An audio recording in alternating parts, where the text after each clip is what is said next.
Hey guys, me again. I wanted to do a video talking about one of the most common questions I get asked by people, like just generally in my life, whether it's like people trying to get into like the media industry or people that are just interested in what I do for work. And that question essentially is like, how did you get into what you do today? How did I get into this career path? How did I get into doing what I do? And like, what was the snowball effect of everything? And particularly, I guess, in relation to like when I worked on Hamish and Andy, like I think people are like, how did you get that job on Hamish and Andy? And I think a lot of people think there's like some skill or some level of like supreme knowledge that came with it. But to be honest, I can put most of it down to luck and being in the right place at the right time. So I just thought I'll talk about what I did, like everything from finishing high school to now, and like how I went about things, what I did, what I wish I did, and just stuff like that. So the main thing for me was like I didn't really know what I wanted to do when I finished school. So I graduated, I got a pretty good ATAR, and so I just thought I should go to Melbourne Uni because it's like, I guess, a really prestigious university in Melbourne. I didn't really have any idea of what I wanted to do, so I just did an arts degree, and I dropped out of that after 1 year. I was really depressed. I didn't enjoy it at all. I honestly just hated going to uni. I didn't want to do it. And to be honest, even now I am really skeptical about the value of a degree and the value of university now, particularly for like creative jobs. But I ended up pivoting eventually and going and studying another 3 years at RMIT in Melbourne, which was a media degree. It was a Bachelor of Communications Media. So I studied that, and I really enjoyed that. Compared to Melbourne, it was a lot more vocational. It was a lot more hands-on. It was learning how to work in the industry, basically. And there was a small cohort of people there as opposed to Melbourne Uni, which had like, you know, hundreds and hundreds of people. I reckon we had under 100 students in our course. And because of that, you made friends easily and you connected with other people who were like you. From there, and this was probably the start of me of me being here today, is I ended up going and doing SYN, which is the Student Youth Network, which is like, was essentially a radio station, a community radio station in Melbourne, where like you pay a membership fee and you can have your own show on community radio, broadcasting on the FM band. And I did that, and I did a few shows, and then in 2016, I did like my own show with a friend, and it was honestly, and this is like, they'll let you do anything creatively at SYN, because we just did a show, a radio show every Monday where we talked about a different episode of The Simpsons. And like, it was awesome. We were just like doing a radio show about The Simpsons, which was cool. And we did it, and like, it was really fun. I finished uni that year, I graduated, and to be honest, I had no job lined up. I had no idea where I was going to go next. I really didn't have a plan for what I was going to do, and I felt pretty anxious about that.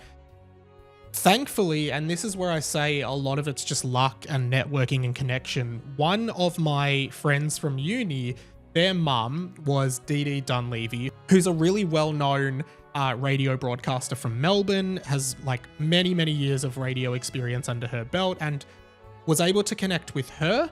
And she brought me into her show essentially as an intern, and I was able to like learn the basics of radio broadcasting and producing a show, getting callers to air, running the panel, you know, pre-production on it, like all of this stuff. And that's where like every week I would go in and I'd just be really eager to learn. Free, didn't get paid, but like I really wanted it. And Dee Dee was a massive help. So that kind of led to me eventually just applying for jobs at radio stations, just cold emailing radio stations, being like, this is me, this is what I've been doing. I'm really keen for my first shot in the industry. And thankfully, Triple M in Melbourne got back to me. And this is why I say it's luck, because like they just happened to have an opening at the time. And if they didn't have that opening, like I probably would have been knocked back. None of this would have been happening. It was just like the timing of me being there really helped. And so I took a job at Triple M. working overnights on their night show every single day of the week from 11 p.m. to 6 a.m., which was really tough. And I didn't enjoy it very much, but I just thought this is a great way to get my foot in. And then Triple M is owned by the same company as Fox FM here in Melbourne. So you kind of like end up working between both. And I was paneling with Fox and Triple M and just working alongside both brands till the end of 2017 when Hamish and Andy were finishing on radio that year. And so they were doing a private jet tour around Australia, and their regular panel op, Jack Post, was with them. So they needed a panel operator in studio for their last week to panel the last week of their show. And because I was pretty much the only one there at the time who was available to do it, I ended up getting that gig, and I paneled the last week on air with Hamish and Andy and did some training with Jack and everything. And from there, I basically, because I was there, like I was asked if I wanted to do like a junior producer role on the podcast when it came back the next year.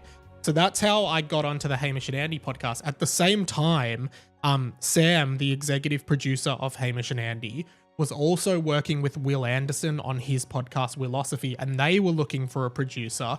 And because I'd worked with Sam through Hamish and Andy, he said, "Are you interested in doing this?" And so that's how I picked up Willosophy.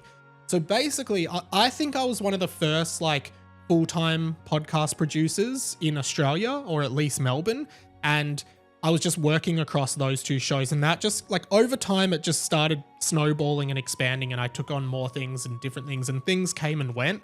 But at the same time, I started doing my own creative stuff. So I started doing my own podcast every week, and I would just talk about stuff that I wanted to talk about. And I think the reason I wanted to do that was because I wanted to get better at speaking on a mic and speaking to camera and being able to like hold my own. Like I would do a solo podcast every week where I would just talk for like 45 minutes. So I feel like doing that for 6 years really helped me to kind of, I don't know, like hone this skill and being able to like think off the top of my head and just talk for 45 minutes and not really have to think very hard or prepare. Like I'm not preparing for this at all. It's just like flowing out of my head, which I don't know, I think is because I've done it so many times in the past. So essentially, like a lot of the things with me were just random chances, but I suppose at the same time, I put myself in a situation or a scenario where the chances could arise for me. Like I really tried to be around, and to be honest, I look back on myself 10 years ago and I'm like, I wasn't that good. I was very anxious. I was not confident at all. I just had this blind self-belief, you know, I just went in there and I was just like, I want to do it. I want to try it. And even though like only recently have I been reassessing like this fear of failure that I think is innate within all of us, which I want to explore more. I think even then, like I had just sort of decided that like, even if I do fail, I will have tried. I would rather try and fail than not try at all.